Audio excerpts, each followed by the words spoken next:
Nós vamos falar agora de saúde e comportamento. A dependência de videogames e redes sociais foi reconhecida como uma patologia e terá o seu próprio Código Internacional de Doenças, o que demonstra a gravidade dos efeitos da relação tóxica que muita gente tem com o universo virtual, Ticiane. Pois é, a exposição de crianças e adolescentes às telas é o que mais preocupa. Passar horas e horas ao celular ou diante do computador prejudica a visão, provoca complicações neurológicas e até afeta a capacidade intelectual.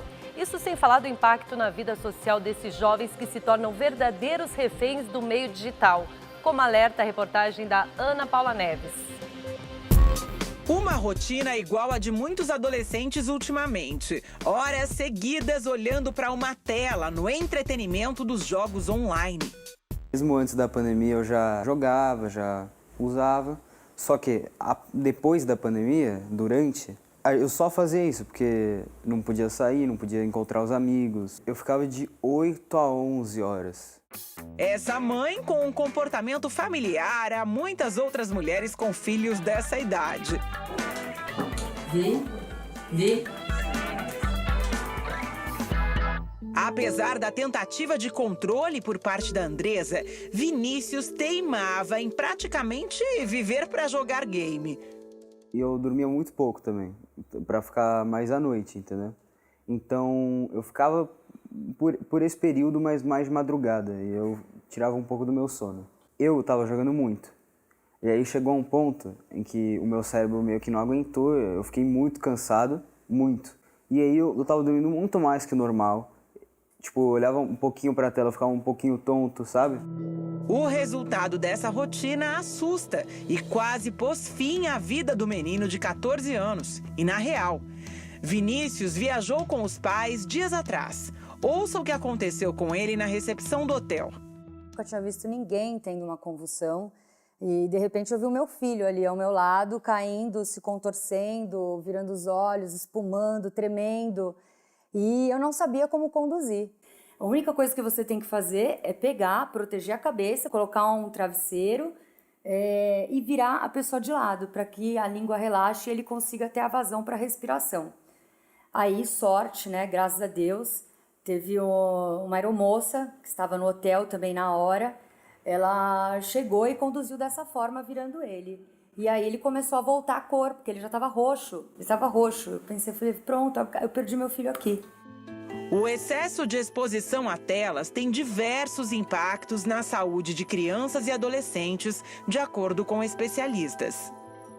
É o aumento da ansiedade, o aumento do sedentarismo, em alguns casos obesidade, atrapalha a qualidade, a quantidade do sono, pode prejudicar o aprendizado e, em últimos casos, em situações com iluminação muito excessiva, iluminação estroboscópicas, em algumas pessoas que também têm uma predisposição, pode levar até uma crise convulsiva. Mas assim, não dá pra ter certeza e falar e culpar só o videogame. Mas eu, como mãe, conhecendo o estilo de vida que ele estava, né, eu tenho certeza absoluta que esse foi um desencadeante determinante. E todos os desencadeantes são uma soma de coisas. Por exemplo, eu estava dormindo pouquíssimo, estava dormindo, em torno de 5 horas por dia. Estava jogando muito, estava estressado. Tinha acabado de sair de um avião, entendeu? Chegar numa cidade nova, basicamente um clima novo, né? Que estava frio. Em São Paulo, na hora, estava quente. Então, principalmente mudou isso. Então, foi um desencadeante de coisas que eu tive. E o que eu tive foi um caso de epilepsia único. Então, assim o meu... esperamos. Assim esperamos. A luz brilhante de dispositivos eletrônicos, direcionada aos pequenos, pode causar problemas de visão, como a miopia. Pode trazer, sim, a um aumento do grau de miopia. Um recente estudo francês indica uma redução do coeficiente de inteligência infantil em casos de superexposição, ou seja, uma geração com QI menor do que o da anterior, devido ao impacto dos meios digitais. E há outras complicações neurológicas. pode desencadear com uma maior frequência crises de enxaqueca. Em algumas situações pode ser esporádica, mas numa exposição permanente, prolongada, isso pode até virar uma enxaqueca crônica diária. Nesta outra casa, a recusa do menino de 11 anos em fazer qualquer atividade que não seja game tem preocupado demais a mãe, que tem 2 filhos além do Heron. Eu sofro vendo eles porque eu tive uma infância maravilhosa de brincar, de ter convivência com os amigos, de se reunir, e eles não têm nada disso. De vez em quando eu até saio, mas online a gente parece se diverte mais, porque tem mais coisas para fazer. E se a gente sai, fica perguntando, falta muito para chegar em casa? Falta muito? Fica um passeio chato até. Fica uma coisa que eu fico chateada, sabe? Heron passa de 8 a 10 horas por dia em frente a uma tela, seja nos games online ou nos joguinhos individuais. A recomendação é que até os 2 anos de idade a criança não tenha exposição nenhuma, exceto para videochamada, às vezes com um familiar, algo nesse sentido. Entre os 2 e os 5 anos, a recomendação é limitar em até 1 hora por dia. E a partir dos 5 anos seria algo negociável entre a família e a criança, a depender também da qualidade do estímulo prestado nas telas, né? Em algumas situações a família pode oferecer um estímulo de melhor qualidade, que traga algum envolvimento afetivo, algum ensino cognitivo, uma complementação do ensino escolar e pode trazer benefício. Impor limites e fazer crianças e adolescentes aceitarem essas condições de restrição são alguns dos desafios dos pais atualmente. De vez em quando até quero sair, mas eu dou play na série e já fico melhor. Com essa resposta, vemos que a dinâmica dos jogos também ajuda a desenvolver a lógica e a rapidez de raciocínio. Mas a discussão é sempre em torno do risco de se passar horas e horas nesse tipo de entretenimento, o problema do excesso.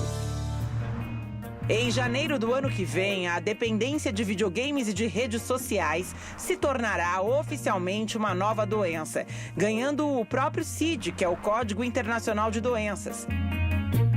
Enquanto pesquisas ao redor do mundo alertam para os impactos do uso exagerado de telas no desenvolvimento dos pequenos. As nossas relações, frustrações ao longo da infância e adolescência vão modular a nossa parte emocional para que a gente chegue mais ou menos estável na vida adulta. Se, por exemplo, se a sua relação é só com o videogame, só com o digital, o videogame é aquela coisa, morreu, começa de novo, morreu, começa de novo. Nunca tem a frustração real, né? Por aqui segue a tentativa de negociação. Heron, fazer lição, vai. Ó, vai. Vai, desliga. Ó.